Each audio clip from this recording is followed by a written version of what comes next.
ઘણા બધા વિકલ્પમાં સરકારી નોકરી એક વિકલ્પ છે. જો તમને એ વિકલ્પ ગમતો હોય કે મારે સરકારી નોકરી કરવી છે, તો આનાથી મોટો સુવર્ણ સમય તમારા જીવનમાં ભાગ્યે જ આવે. કેવડી મોટી ભરતી વિચાર કરો, 2026માં કોન્સ્ટેબલ, PSI, તલાટી, ક્લર્ક, CC, જેટલી ભરતીના તમને નામ આવડતા છે, બધી ભરતી એક જ વર્ષમાં આવવાની છે.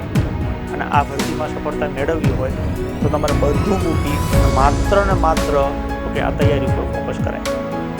કેટલો સમય મળશે, કેટલો ટાઈમ તૈયારી માટેનો છે, તમારે કેટલી જરૂરિયાત છે, એના આધારે આખું આયોજન ઘડીને તમારા જીવનનું સર્વસ્વ ડેડિકેશન જેને કહેવાય બધું મૂકીને બસ એક જ વસ્તુ દેખાવી જોઈએ કે આ વખતે કોન્સ્ટેબલની જે જગ્યા છે કે PSIની જગ્યા છે, એમાં મારું નામ હોવું જોઈએ.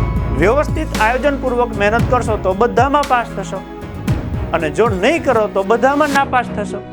સખત ને સતત મહેનત કરો, પરિણામ ઈશ્વર ચોક્કસ આપશે, અને એની મજા રોજે રોજ તમને, તમારા માતા પિતાને, તમારા પરિવારને, આવનારી 2-3 પેઢીઓને આવશે. હવે તમારા હાથમાં જ તમારે શું કરવું છે. અને 6 મહિના, 12 મહિના, 8 મહિના જે સમય મળે ધન ખેંચી મારો.